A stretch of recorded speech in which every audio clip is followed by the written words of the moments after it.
Alright, let me test this again. Testing. Let's see. So, I'm a bit pissed. For those that are unaware, I was just, filming a good chunk of this, and then suddenly the screen recorder that I usually use just stopped out of nowhere. It just stopped me at, where I was about 25 minutes in. I mean, granted, I was chatting a good amount throughout it, but it happened to all of a sudden push me all the way back. So I'll just go over just the brief stuff again. All of the copyright for the series belongs to Aliota, but the copyright for Jurassic Park belongs to Universal City Studios and Emblem Entertainment Inc. So, anyways, without further ado, I would say I'm giving you the perspective of a paleontological nerd that is, trying their best to remember a good chunk of paleontology while also simultaneously is learning about a lot in the film industry. So, as paleontology was originally going to be one of my majors, but it's going to be my major, but then I decided that it was a hobby because in reality it was a hobby, so, I decided to give it the good old boot. So, anyways, I'm going to be wondering a few things for how much I'm going to be repeating myself, but anyways, I have to say, I think this might be a blessing for disguise to me. Anyways, for the Muldoon logs, oh no, I realized I've been saying this wrong even in my other take. I realized that it should be called Muldoon's log, which I've mistakenly called the Muldoon logs. You know what? Actually, wait. Pretty sure that he actually named that. No, it's actually Muldoon's logs. Wow. Actually, never knew that. Actually, it might have just been that. Anyways, so we're on episode 3, Feeding the Racks. Introducing. And also, I will say this. This is all done by Aliota, so please go support him in the links below. As if you guys keep supporting him and like his content and watching his original videos, and also not to mention keep supporting him, we continue to getting more epic things to watch and also to see reactions of, because we have to do our part as reactionary YouTubers to help keep the flow for original content going strong, while also giving some form of critiques and also our own inputs and our own thoughts without, just reposting the entire video with no commentary, as that's just plain right not a good thing. Then that's a pure no good. Anyways, a link to original video will be in the description down below onto Aliota's channel. Without further ado, let's begin. Because, oh boy, I am just a bit annoyed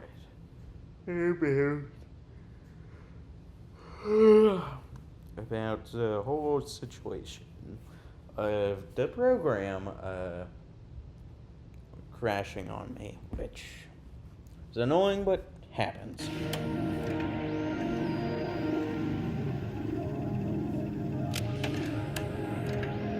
Also, I keep mentioning this in every video so far, but so far, I'm going to be saying this. Velociraptor anterophis is not a real species of velociraptors. The real species of velociraptor is Velociraptor mongoliensis, and another velociraptor species I don't really remember the last name of. But Velociraptor anterophis is literally Deinonychus anterophis, but due to a mistake in a paleo art book / kind of thing of Crichton actually liking that name over Deinonychus, all of a sudden Jurassic Park's Deinonychus is known purely as Velociraptor, and that's the creature everyone associates with the term Velociraptor from pop culture, when in reality, velociraptors were much more different, which I don't think I need to give you that much of an explanation of. And also, Deinonychus was also much more different. But in the books, the Deinonychus were about 4 to 5, like 4 to 5 feet tall. I think maybe, yeah, 4 to 5 feet tall, which, to be honest, about 4 feet to like 4.5 feet for a real Deinonychus is like probably the max in height it probably gained. As I know individual variation in play, but I'm pretty certain that for like 4'5" is definitely like 4.5 feet tall. 4'6" would be would definitely be probably the max height wise it can get. And for why why Engine slash Spielberg placed the Velociraptors in Jurassic Park movies be so big was because at the time of the first film during production, he was made aware he was actively searching out for bigger dromaeosaurs, and all of a sudden he heard about things due to Jack Horner being a paleontologist and a paleontological consultant. He got some form of access to hearing about forms of Utahraptor, despite the paper not being released until way after Jurassic Park was. Actually, it was released after Jurassic Park released in theaters, but since Spielberg had some knowledge, in fact, he was actually going to probably have his name associated with Utahraptor due to the fact that the scientific portion of the name, like, the second portion, like, for example, with Deinonychus Anterophus, like, originally it was going to either be Utahraptor Spielbergi, I believe, but it's known now as Utahraptor, what is it? Ostrana. No, I'm gonna mispronounce this, and my fellow paleontologists are going to kill me in the comments. But anyways, I'm gonna push through because that's what we do. Anyways, yeah, let's continue. Anyways. So yeah.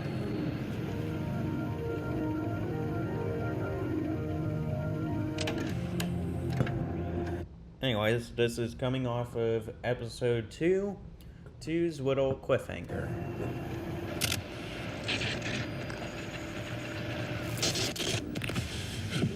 Robbie, run to the Jeep and radio Arnold. Yep. What?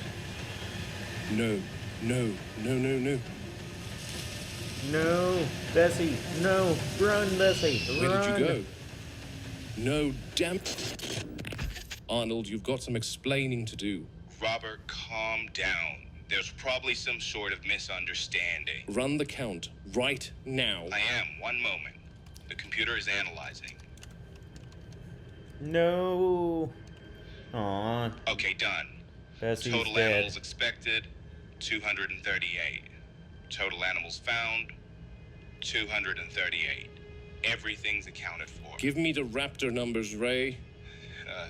For those that don't know, Aliwata's universe is a mixture of both the novels and the films, which are an interesting take, to be honest, and also something that I really enjoy because it's creative, and also not something you see every day with Jurassic Park often. So yeah. Velociraptor, total number expected,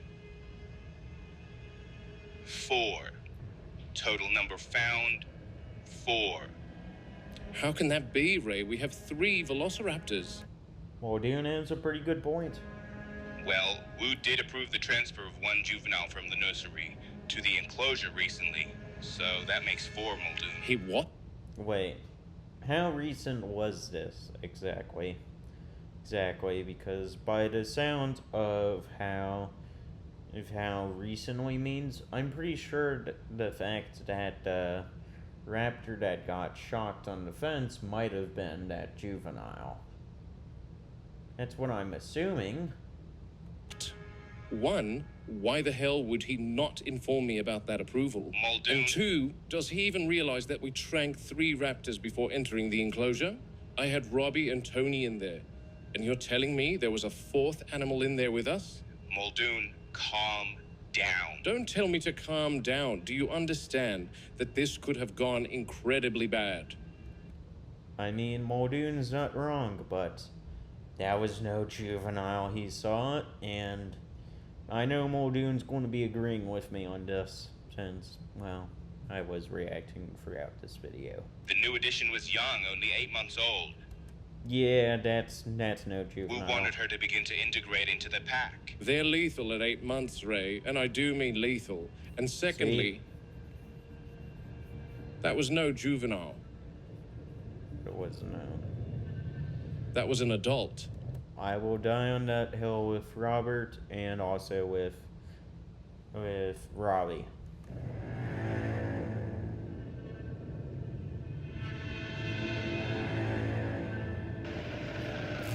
You know, A Geico ad.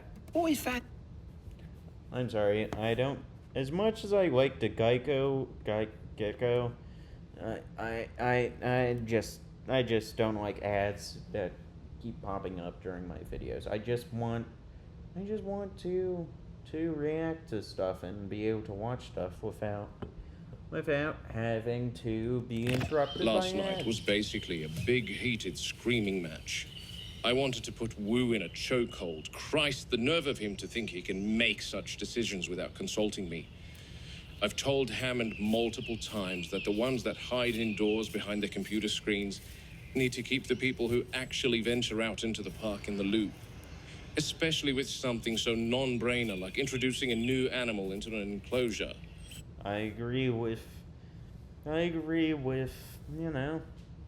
with Muldoon on this. Double especially if we need to enter said enclosure. Because since they weren't made aware and entered the enclosure when there are only, free animals known of that they tranked, the 4th could have potentially attacked and kill one of them. So one of them before the other 2 were probably able to stop that, but that's going off of the assumption that the juvenile was in there with the 3 other raptors currently. Christ, power has gone into his head, that Wu. Such a brazen lack of accountability. Anyway, I don't want to make these logs about my rants. They'll eventually be. So I'm out here at the raptor enclosure this morning. I wanted to capture this new juvenile with the others. I don't care what Ray Arnold and Henry Wu said. I know what I saw. Robbie saw it too. Good thing I caught it on camera, albeit for a few seconds. That thing was an adult, and I'll die on that hill. An 8-month-old wouldn't be more than 2 feet tall. Meanwhile, I wanted to showcase this particular behavior. Here's our 3 girls. I expected them to be sleeping. I'm very interested to see this. Notice how they are resting. I've seen a similar thing in chimpanzees in Nairobi, where a family group will rest in a somewhat flexibly organized formation.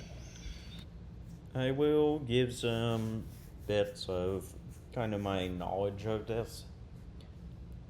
Overall, I'm not too certain how accurate some of the stuff Muldoon says actually will be considering real creatures and stuff along with the tranquilizer information, since I don't know that information. For all I know, it could be correct due to Aliota doing a lot of research into it, or it could be incorrect. So I'm saying take what Muldoon is saying with a little grain of salt, just because I'm not sure how much research was done or placed into it. Not saying that there wasn't any at all. I'm just saying that I don't know what it is. So I'm just saying, like, take it with just a little grain of salt, since there's not everything that that would make perfect sense. Although I do know that with chimpanzees, them, well, resting in like an organized semi flexible group is sort of accurate, but that's just from my knowledge being recalled. So, I mean, I know for some occasions they don't. They don't. On other occasions they do. The raptors here always settle into a rigid arrangement. It's always like this, with the big one in the center and the others by her sides, adopting a more defensive stance at the perimeter. Almost a military formation. Granted, I should have documented this when there were more than 3 raptors present. That would have illustrated my point more definitively. One other thing to note is they always face the same direction when in this formation. I mean, it kind of makes sense because if they're always in the same area, like for example around that spot, and they have their backs to the electric fence, and and are facing the only other main direction that you could really try attacking them from without the other two immediately noticing. Well, I mean, the other two are going to be able to see that since they have relatively decent vision, and also there would be nothing that would be able to sneak up behind them due to once again the fence, and also the other two would be able to cover the blind spots of the big one, and the big one can cover the can cover the main other stuff. Anyways, other besides that, I wanted to say that, yeah, it's a bit strange how they are doing this militarily. Still puzzles me why. They roughly face northeast, always like that.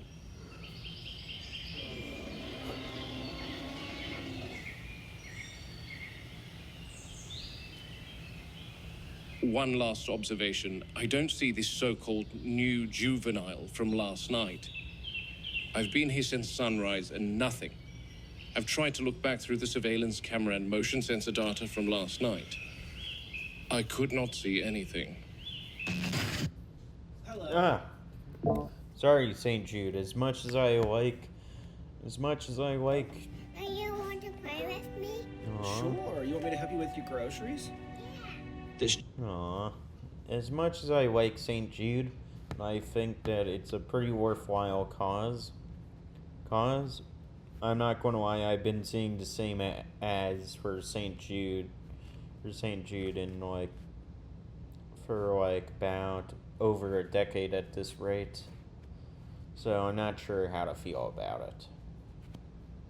Anyways, let's continue. Sorry about that ad. I actually do think St. Jude is a pretty worthwhile cause, and I actually like it. Like the premise of it quite a lot, since it's there to help out kids with illnesses and stuff. Anyways, sorry about that. It was raining torrents, so I couldn't get anywhere near it last night. And what did you hear exactly? I couldn't be sure over the sound of the rain and thunder, but they were all bellowing loudly, and you know Martha and the gang, they're normally pretty silent, so I decided that it was too dangerous to head over in the storm. Okay. Well, I've arrived. I'll have a look. I'd be down there myself, Muldoon, but John's asked for a full write-up about the stegosaur from yesterday. What happened with her? She's dead. Aww. It's just She's not dead. good. Yeah, and the others were far away from her on the other side of their paddock. When I got inside, I saw little bite marks all over her underside. Little bite marks, you say? Are they about... Since I know Jerry's not going to exactly be the most known for what the bites could be from, because considering that there are compies on the island that roam freely, I will say that there's also a good chance this could be young baby raptors, considering, well, we know that there was a raptor that, appeared last night by the looks of it, and oh boy, Stegosaurus is dead. John is pissed because in the book we cared about the animals way more than the employees. is, oh boy, they were hella expensive, and also he wasn't very kind in the books. In fact, he's the main villain of the book. Like something had tried to eat her. Compies. Most likely.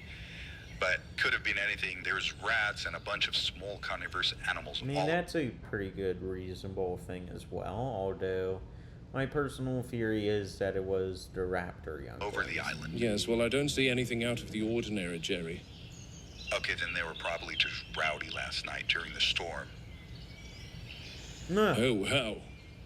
What is it? You won't believe this, Jerry. She's fallen into the moat. What? Let me get a closer look. Yeah. Is that her I hear? No, that's someone else.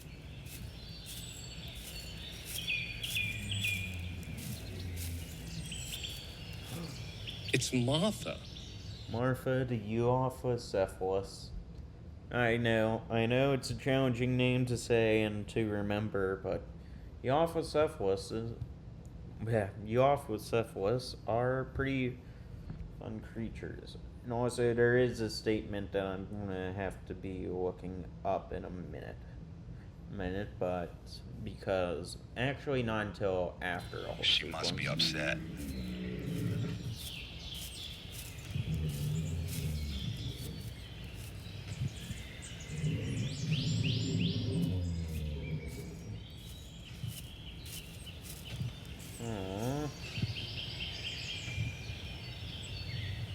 Yeah, Jerry, I think the fall has killed her. She seems pretty busted. I can see what looks like a broken forelimb. Ew. Yeah, not only is the forelimb busted, that's just a straight up fall. It's no good. Hold on a sec. I need to look at this family a sec. Give me a sec. Just try. Give me a sec. Hold on. Oh, here. Euophocephalus. Let's see.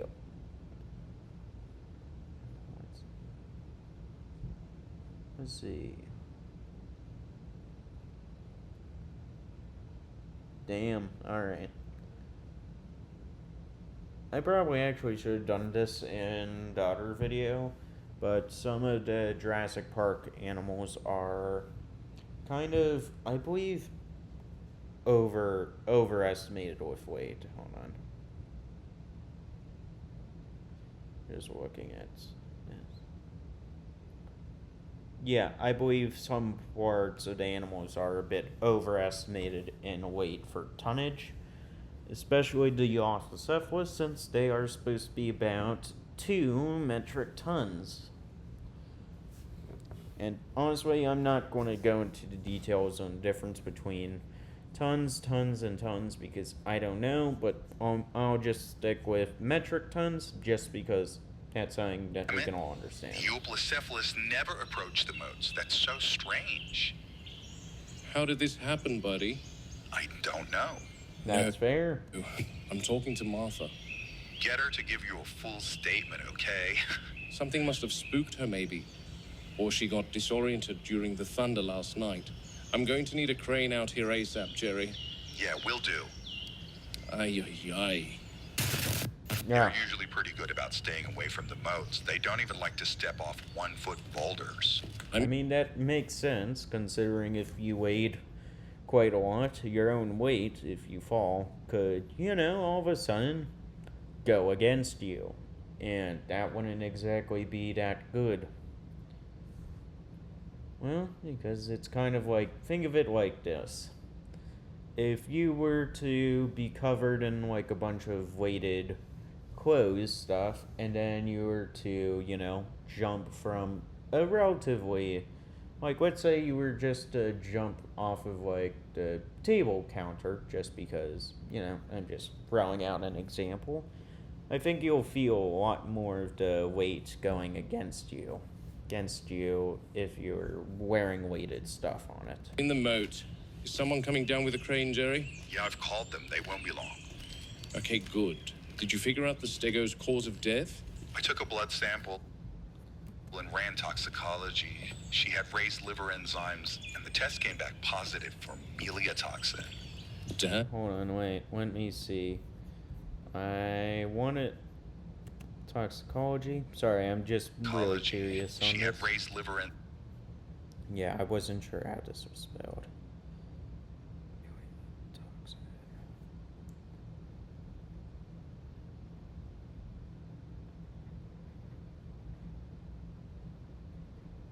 Hold on.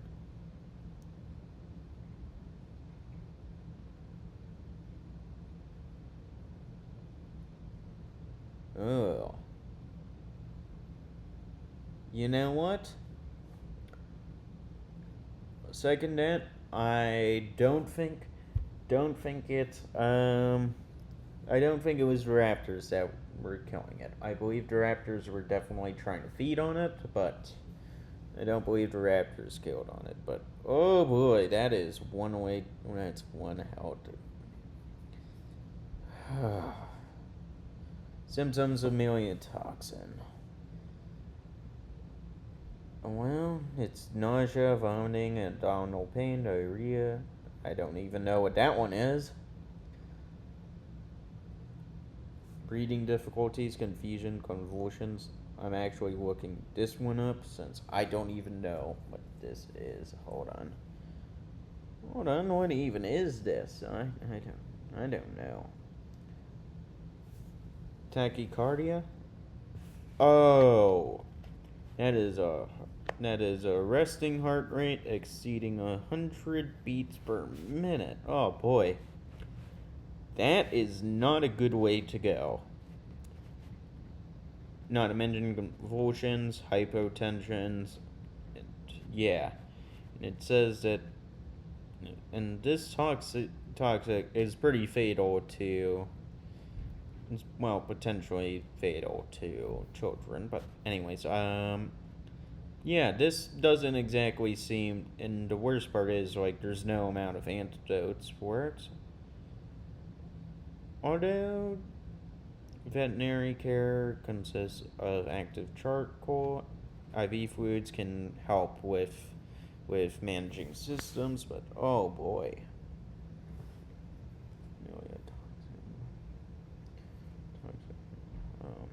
Hold on.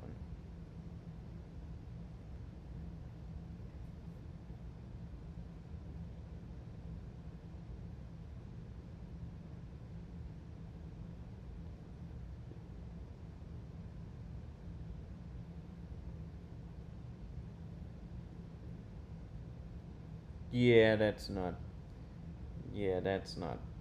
a good way to go. Oh boy. Ugh. Sorry about that. I know y'all couldn't see what I was reading, but I was looking at what symptoms of it are, and you know what happens when you're on it, and it's not a good thing. And honestly, I feel much better that I didn't show what I was reading on screen, but I did also tell you what some of the symptoms were that I was reading. And yeah, that didn't seem good. and the test came back positive for meliotoxin. Damn, what a way to go. Yeah, it's sad.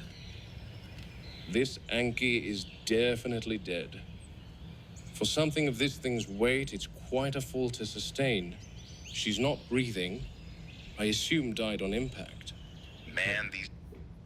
It's more than an SUV. It's your Chevy Equinox with everything on one screen. Sorry, Chevy. I haven't driven Booking.com you has all kinds of stays. to the for levee those who yet. love family resorts. And for the... dinos... But I do have to say this. Is it inaccurate to call Euophocephalus an Anki? It's technically an Ankylosauride, so, and part of the Ankylosaurini family, so technically calling it an Anki is correct, although you wouldn't call it an Ankylosaurus. So, yeah. So calling it an Inky is perfectly fine in the scientific playbook as long as you just stick to not a specific genus, you know? But stick within the family, you know? It's fine. Having it rough. Now you stand back, please. We don't want you in here as well, Martha. She's upset, isn't she? She's peering down into the moat. The Euplacephalists have formed a tight-knit little group, so it must be a bit of a blow to see her friend in the moat. Yeah. I feel bad for Martha. It's hard to explain and hard to make animals feel better. I can imagine. Poor gal.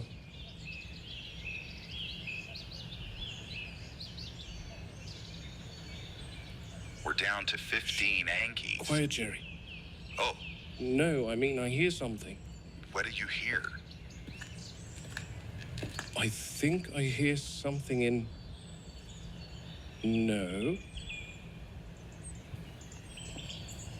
It's coming from here.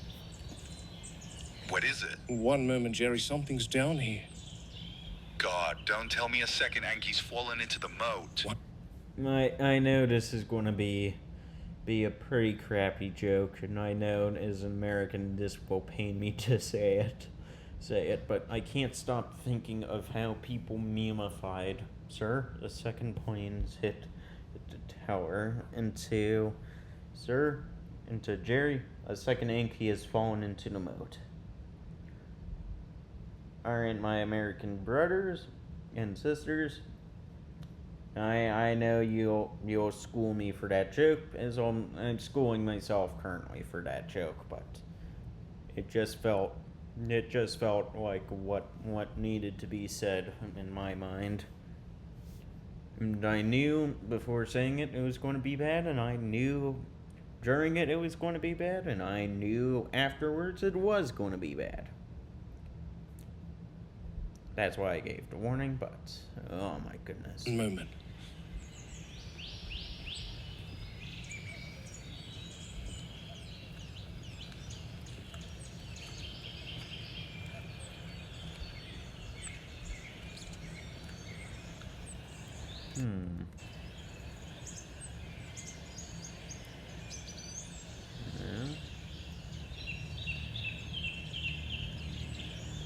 Jerry, are any of the Yankees small enough to fit in the drainage pipe? They're all about the same size, Muldoon. Why?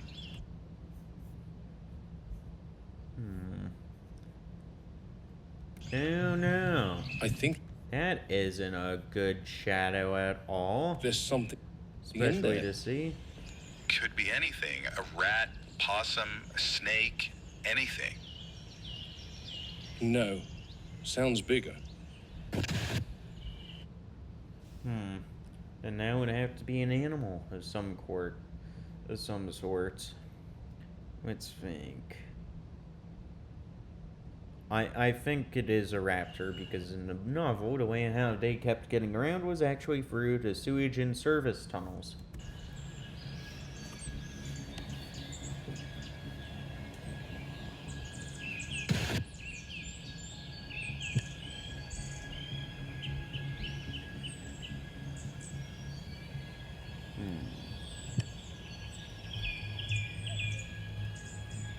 I mean, only if Muldoon was able to see the shadow of the raptor, he could have probably guessed that it's not going to be good.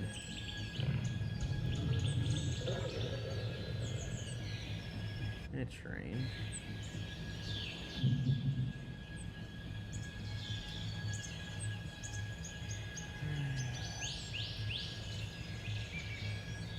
I guess false alarm.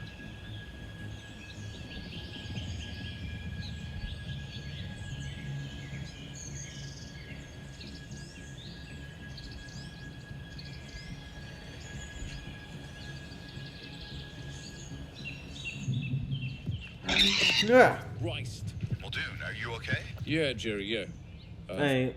For full record, I knew that was coming. I knew that jump scare was coming, but oh man, the hummingbird caught me. That was a jump scare, and I have to give full credits to Aliota for this. You can definitely make us fall for jump scare stuff, even though I knew it was coming. Like, I still spooked myself since you managed to make the scene pretty tense and were able to make it tense and suspenseful to where, you know, the jump scare actually is something that's actually startling and a bit scary, especially for the first time viewing it. Oh boy, I wasn't expecting False it. alarm. I'll be waiting for the crane. Of course, right after I do that, there's internet stuff. I'm sorry, T-Mobile. I don't know, and don't really care. Euoplocephalus is built like a tank. 9 That's true. tons of armored stubbornness. Lucky. For full reference, Euoplocephalus is 2 metric tons, as mentioned earlier, and also not to mention, let's see.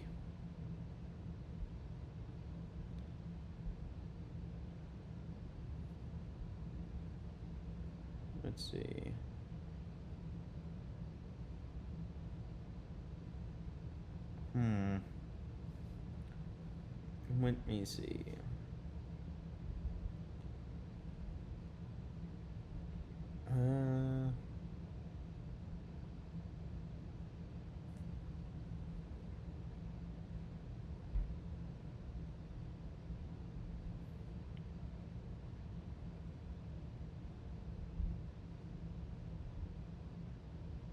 Yeah, no. Ankylosaurus is the heaviest Sheena, so unless if they mixed Euoplocephalus and Ankylosaurus itself together, I don't see the amount of tons being the same.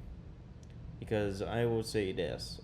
For Ankylosaurus itself, it could probably reach between 4.8 and 8 metric tons, while Euoplocephalus was about 2 metric tons. So that's a bit of a difference. That crane is rated for 12 tons. Otherwise, that heavy girl would drag the gantry right in there with it. Toughest hide in the park. The armor that kept the Euoplocephalus alive is what did her in today. Sorry for your loss, Martha. Poor girl. Yeah. To be honest, I will say this. If I was there with Muldoon, I would go and pet Martha. I know that would be stupid of me to do. I would know it full well going in. It's going to be a dumb idea. Would it be a dumb idea? Yes.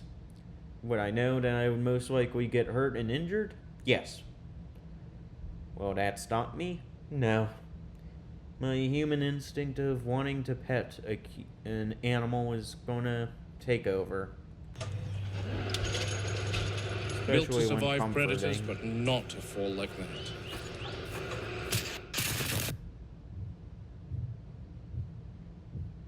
Oh.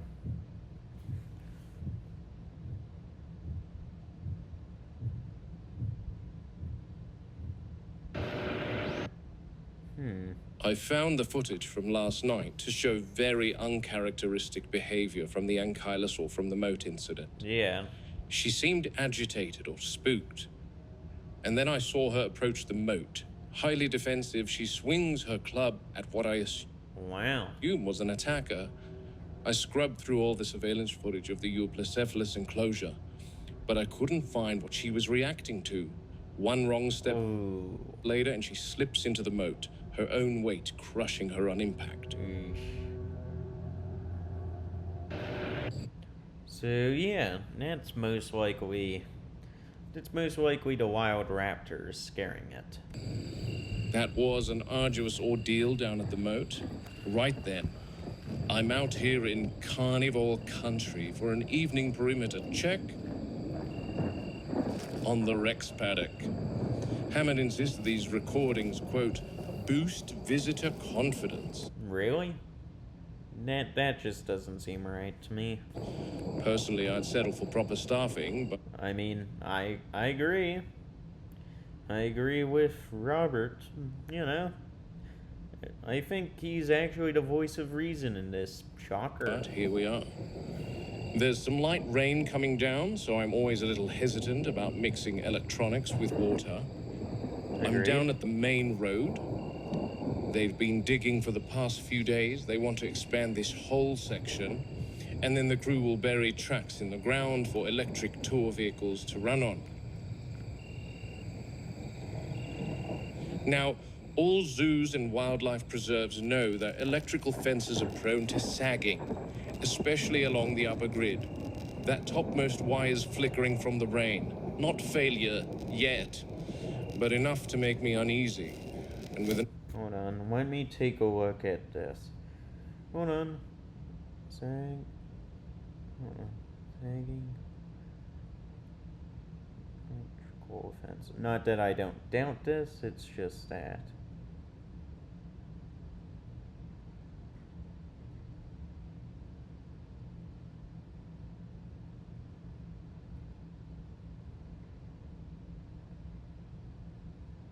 No, yeah, alright. Yeah, that's never really a good sign. An animal this size, uneasy is one step from dead.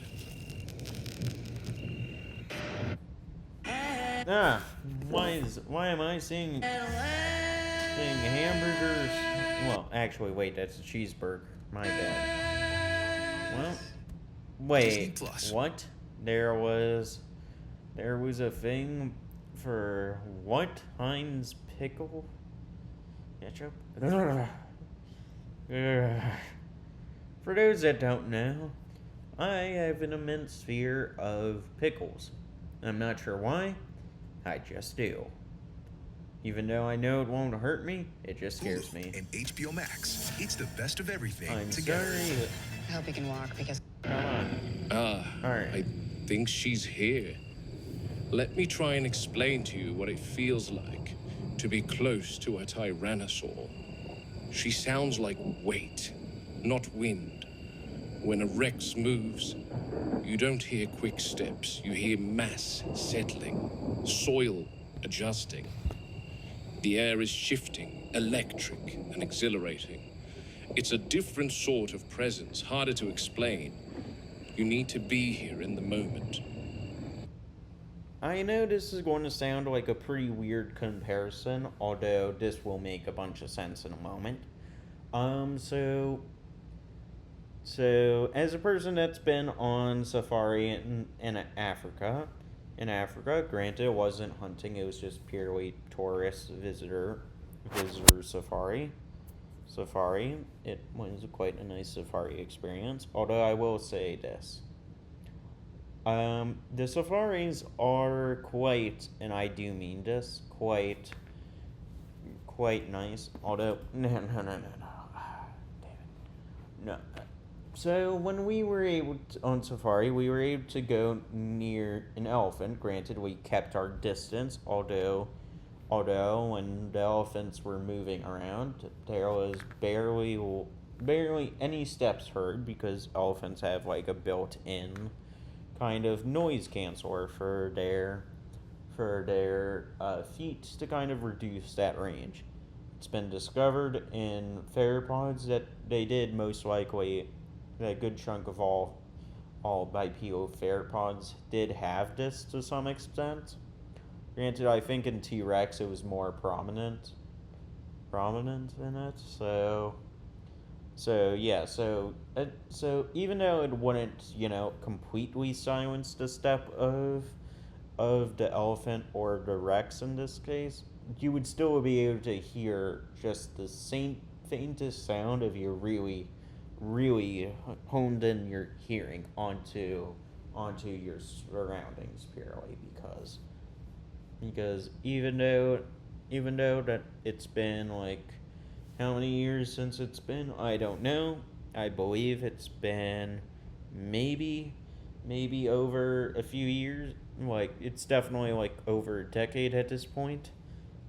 I still remember the sound of what it was like for that elephant to be walking right by the car. I mean, this was like about give or take 8 feet away, which and also it was like pitch silent around, which isn't that bad. The only other thing that I heard was a car humming, but then the guides turned off. The car, not to spook or, accidentally agitate the elephant, because, you don't want to do that, because, well, car versus elephant, who's going to win? Take your guesses now. But anyways, but with the elephant walking by us, well, just to go get some more food, because, well, you gotta do that. You gotta do that in the wild to get food. You gotta move places.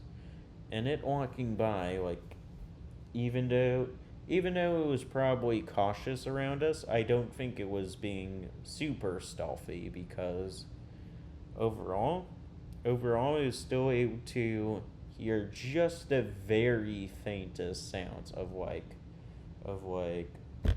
pretty light taps on the ground for when it stepped, which is pretty strange, and that always stuck in my mind. But also kind of makes me think that if it really wanted to, it could have been made near dead silent. Granted, I'm lucky it's not an ambush predator that, has that ability. But, yeah. Anyways. I think what a T-Rex would have had would have definitely have been something similar to that.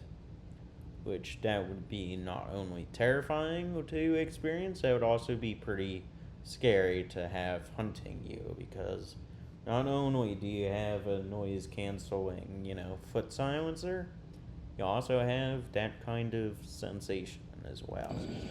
She's keeping close to the perimeter and moving very slowly. That's normal this time of night. She prefers stillness at dusk, but she seems a little restless tonight. For those wondering, it's not where Muldoon is holding the camera where you'll see Roberta, or her hunting patterns have shifted since the last storm, I think.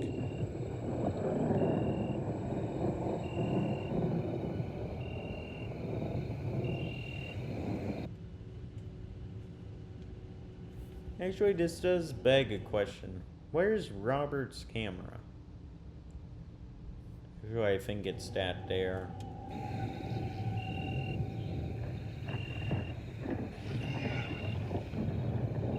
Did you catch that? Not a roar, more a confirmation. She's testing her voice, gauging distance. It sounded more like the other Rex.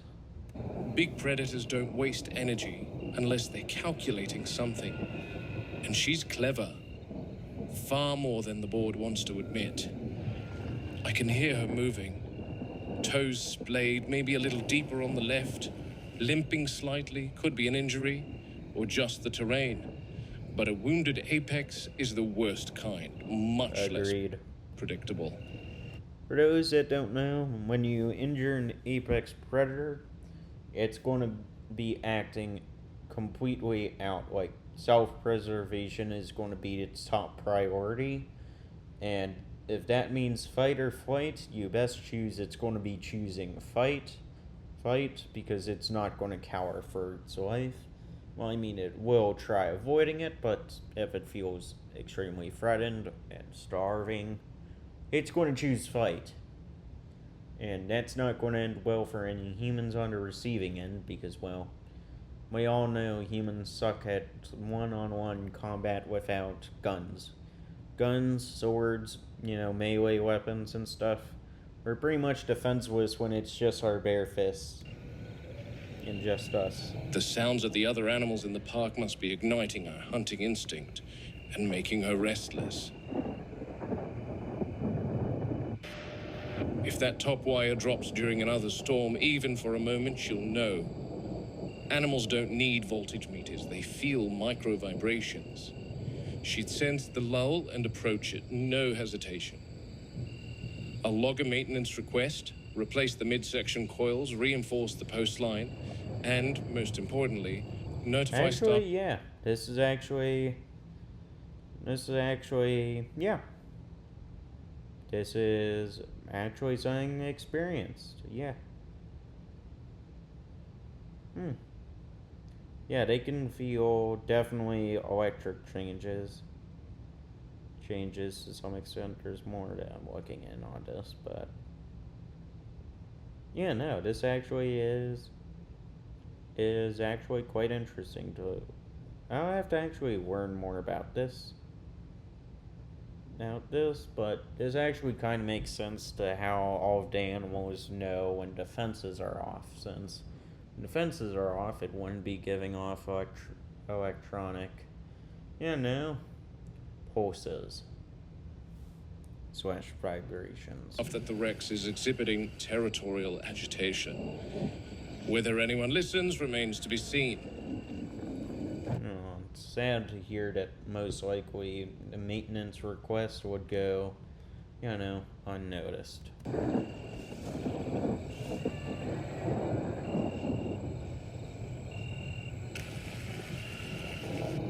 She's pacing me along the fence, staying parallel with me.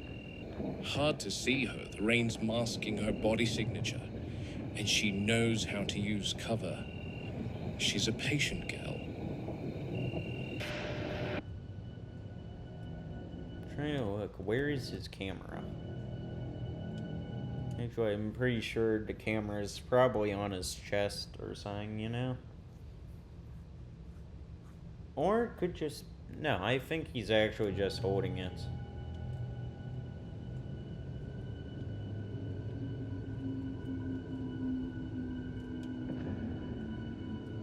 I will say, here's actually a pretty fun fact. The novel's Tyrannosaurus is actually 10 tons. And I believe that Rexy in the film is 8 tons, which at the time was more realistic for the average T-Rex. Until, recently we've been finding more and more heavier T-Rex specimens. For example, Goliath, the current largest known, is at least 12.7 tons to about over 13.5 tons, I believe. But that's just going off of by femur length, which is impressive on its own, but I'm also trying to think of what else. The other biggest known Rex we know of is Cope. He was actually named after E.D.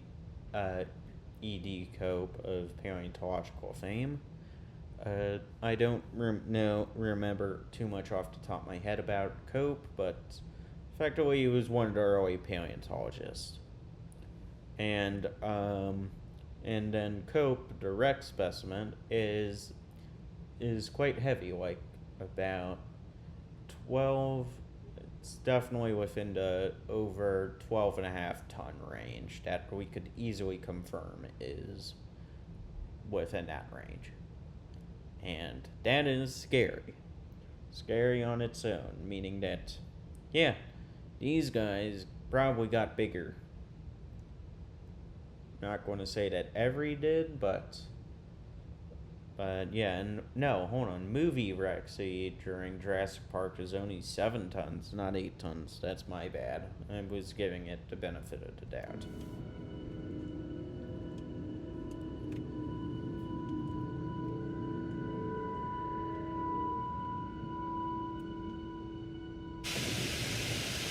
The feed's been in here since early afternoon.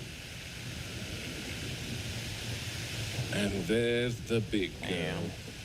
Now notice, she's definitely queen of the island, but an apex will never risk engaging with any prey unless they are comfortable in the knowledge that they will attain said prey without being injured.